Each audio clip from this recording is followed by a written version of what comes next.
Yo, what's up, It's your boy Domuto. We're back with another video. Today, we are watching Patrick CC. Why everyone hates JoJo Siwa. Why do everybody hate JoJo Siwa? Or Siwa? They said it right. Why everyone hates JoJo Siwa. Damn. I don't know. I don't know nothing about JoJo Siwa. I know what she is. Did she have like a TV show or some shit? Had a little music career? Or has a music career? So, I don't know. We're going to get into it, man. We'll see what's up.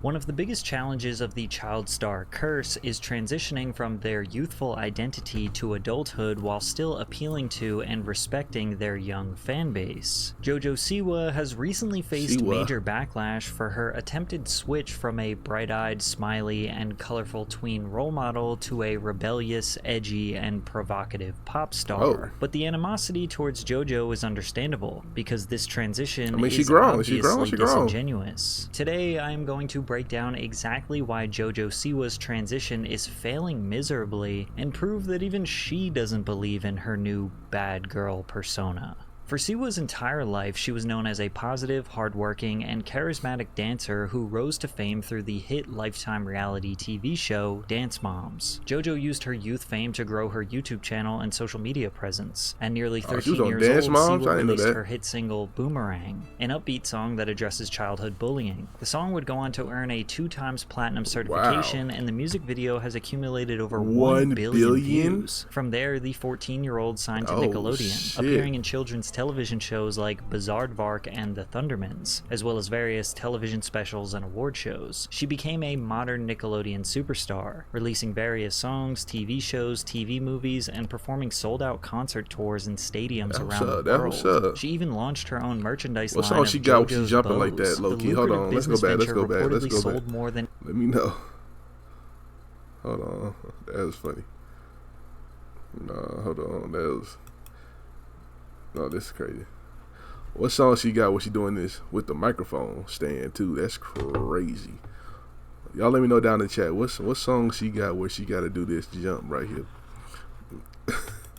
Sold-out concert tours in stadiums around the world. She even launched her own merchandise line of JoJo's Bows. The lucrative business venture reportedly sold more than 80 million bows from 2016 to 2020, equating to well over $400 million, according to Forbes. By the time she was 17, she was filthy rich and was a positive influence on her millions of young girl fans all around the world. Naturally, while entering adulthood, child stars start to think about how long they can or want to appeal to children. JoJo's more mature gigs were competing on Dancing with the Stars and becoming a judge on So You Think You Can Dance. But those mature audiences struggled to take her seriously as a judge, even though she had over a decade of dance experience and was sporting a new adult-like pixie cut. Plus, being a judge on these dance shows is I would have not typically known that a was job JoJo someone Siwa takes if I when just they randomly are watched past that their show. prime. JoJo is just 20 years old and believes she has much more to offer to the world. So it was time to make a drastic change to let the world know she is not a bright-colored child star anymore. Siwa's fans were suspicious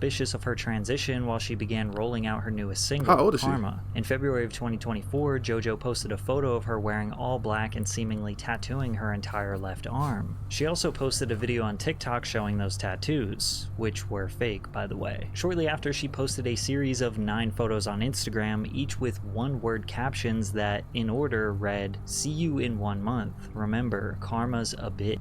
Considering that everything she had ever posted on Instagram was a 4K quality photo of her smiling and wearing bright colors, the grainy, dim-lit photos with one curse word in the caption was actually a drastic change. I think JoJo is in her era. It looks so illegal to see JoJo putting a curse word on her captions. She's in her Miley Cyrus era. I'm torn. My daughter likes rainbows and bows, JoJo, but I'm invested in this JoJo. I want to know what's happening. The following week, she posted this celebratory video with the caption, "My last week being a..." Look, bro, all this fake shit, look, as long as you still selling out shows and shit, like, don't worry about what the comments say, real shit. I mean, they look like the comments look like they were kind of supporting, but like, even if she was still doing her that whatever that character she did with the bow and colorful shit, niggas be calling her corny. Like, ain't she like 21? She's corny, you know what I'm saying? So what the fuck, what else she gonna do? You know what I'm saying? Now she could be Now there's a thing about trying too hard to come off as an adult, which is probably what she's probably doing star, right now. But the official transition marks when she posted this warning video to TikTok. Warning, the following content is not made for children and may be disturbing or offensive to some viewers. May contain sexual themes, violence, strong language, dramatic scenarios, and flashing lights. Viewer discretion is advised. She would later explain the warning in a video that it was important to me to give that heads up and be like, look, if you follow along, that's all you. If you want to go, now's your time. This was JoJo's way of formally letting the parents of her young fans know that she is not the kid-friendly star anymore. They want she warned. Becoming an adult.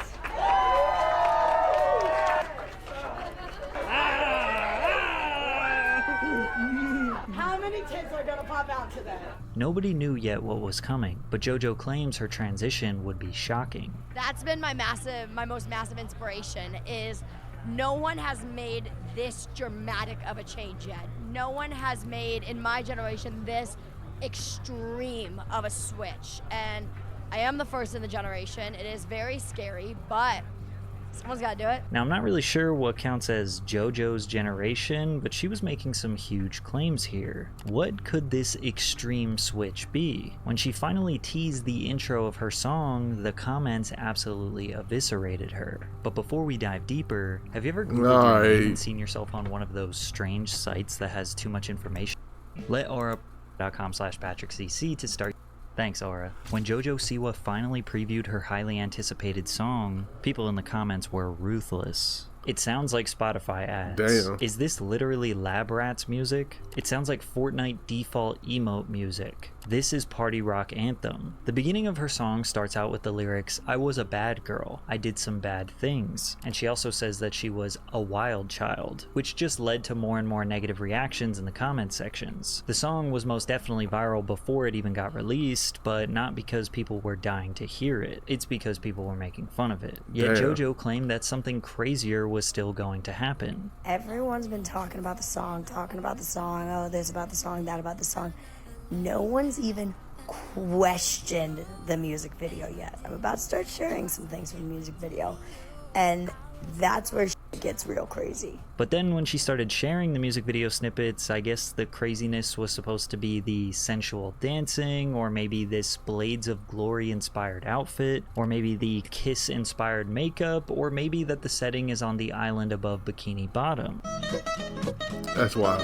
That's childish. Adults looking at JoJo's imagery ironically look at this like a kid who's trying so hard to be an adult that it just makes her look even more like an uncomfortable kid. Some of the most she wore what she wore in the video to the award show. What you're doing right now is that's weird. So but all right. It is so right. It is what the world needs. Like I am learning from what you're doing right now, and that's crazy to me. I mean, I heard that from Lil Nas X yesterday. Heard it from Meghan Trainor a few days ago. It blows my mind. It blows my mind. The support from people like that. But again, no matter how much she tried to build up hype, people couldn't be less enthusiastic about this release. And JoJo's attempts at being a badass just gave the internet more fuel to make fun of her. Dream guest on my podcast? Oh my gosh. I mean, honestly, let's spice things up. One of my exes. Oh? Finally, the song dropped on April 5th, which accompanied an interview where JoJo claims that she was doing something groundbreaking. There's never really been an influencer child star turned into musician adult star. She then went on to say that she believes this song is the first step in inventing a new genre. What would you call the genre? The genre is, I said it back in the day when I first signed with Columbia, I said I wanted to start a new genre of music. And they said, what do you mean? And I said, well, it's called gay pop. And they were like, not only is the child star turned pop star extremely common, but the song she released is structured exactly like any other dancey, chanty, power chord driven pop song reminiscent of the likes of Lady Gaga, Kesha, Carly Rae Jepsen, etc. Less than a week later, she corrected her statement, telling TMZ that she definitely was not the inventor of the style, but rather wanted to be a piece in making it bigger than it already is. Walking back her comments was her first misstep. She hyped up this era like she was doing something generational. She should have just doubled down on her statements and been like, yeah, I invented gay pop, what are y'all gonna do about it? We all agree it's a ludicrous statement, but she already said it, so now you gotta stand on it. Don't be all like, oh no, this is what I actually meant. Badasses don't explain themselves. However, things got even worse for JoJo when TikTokers realized she didn't write the song. When analyzing the credits on Spotify, you will notice that Desmond Child, Timbaland, Antonina Armato, and Tim James are credited as the writers, and Rock Mafia as the producers. Antonina Armato is a well-respected songwriter who wrote hits like This Love by Maroon 5 and The Heart Wants What It Wants by Selena Gomez. Armato also wrote for Miley Cyrus during her Disney Channel era. Because of this, people suspected that the song was originally written for Miley's breakout moment into adulthood, and they also found this 2012 tweet that may have supported that theory. Big thanks to Timbaland and Rock Mafia for a great collaboration on #Karma's a Bitch. Wow. And then Miley responded and said, "Don't forget me, bitch." But Miley never released a song called Karma, and we don't even know if she ever recorded a demo for this song. We would later find out that Britt Smith, an artist basically nobody has ever heard of, was actually meant to release Karma back in 2012. Rock Mafia back in the day, it was supposed to be my first single. Things changed and I went with Provocative instead, and shouldn't have done that really. We should have gone with Karma. That was my first choice, but label things got in the way and I kind of was led in that direction, and we went with Provocative, and then I left the industry after that. Britt and JoJo's versions are almost exactly the same. The lyrics are word for word the same, and the structure of the song is nearly one-to-one, but Britt's version is so much more dynamic. It is less power pop driven and feels more like a classic 90s/early 2000s dance banger. Plus, Britt is a better vocal performer. But once this information came to light, TikTok exploded with viral videos claiming JoJo stole this song. The narrative shifted from JoJo is cringe to JoJo is cringe and a thief. The craziest part of this whole situation is that Britt Smith got approval to release her version of the song just 1 week after JoJo released hers. Fans liked Britt's version so much it nearly outstreamed JoJo's, securing 5 million streams and reaching number 6 on Spotify's Viral 50 charts. Britt Smith's version also peaked at number 8 on the US iTunes pop chart, surpassing Siwa's, which peaked at 89 and failed to reach the Billboard Hot 100. Britt Smith literally made a come up of people hating JoJo Siwa. JoJo previewed another unreleased song which was immediately labeled as stolen within hours of playing it for her fans. This next song is called Choose Your Fighter.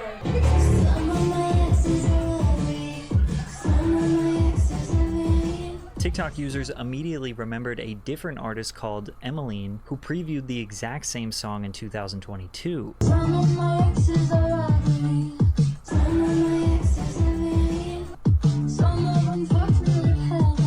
Damn. Alright, JoJo. Emmeline responded to the leak with this comment: "I actually didn't sign off on it coming out with JoJo. Not her fault. If my version gets love, I can still put it out after hers." It's unclear what Emmeline meant by this, and she didn't end up explaining it further. But then Siwa finally responded to the comments of her allegedly stealing her songs. The background on Karma, honestly, it's an old song. I was pitched it. I loved it, was obsessed with it, so I grasped onto it. And labels do that too. Labels will do that. If it's a song that's not released and it's supposed to be released somebody else, oh, this is a person with a name, give them the song. That happens a lot. So it's probably not JoJo's fault that she probably did not know, she probably knew. She just, it's the label. It's the label. The label said do it. She just did it. So she probably had no power. You don't know what her contract is. So I'll give her the grace. No, that's a very normal thing. A lot of songs are okay. What happens is people write songs and then they just don't do anything with them, and then a few years later it makes more sense for another artist.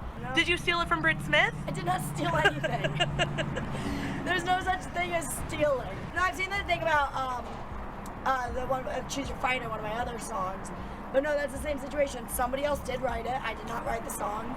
And you got the rights to it. But I have the rights to it. JoJo did not steal these songs. It is common for artists to not write their own music and have music that other people wrote pitched to them. Most of the time, songwriters make a batch of songs and send them out to multiple artists. And whoever is the first to buy the rights and release the song publicly is the legal owner of that song. 99% of your favorite artists have worked with songwriters. The one caveat to this is that JoJo's preview of her Choose Your Fighter song was not even her voice. so she didn't record her version of it yet and previewed it thinking nobody would realize it isn't her singing. But JoJo is being way too open about her lack of songwriting. She is cosplaying the bad girl while trying to explain, no, you guys don't understand how the industry works. I'm not a songwriter, I'm just a performer. When has any major pop artist ever explained exactly how they don't write their music? It ruins the aura, the mystique of being an artist. How is anyone supposed to connect with your lyrics and brand after you blatantly said you don't write your words? Like, we know that you and every other pop star in history don't write their own songs, but don't say it. And you can tell even she knows she shouldn't talk about it, because listen to her stutter and hesitate to speak on her writers in this interview. Honestly, I wrote this rap song called "The Lies Sound Better." Sure. I told my writer, I was like, look,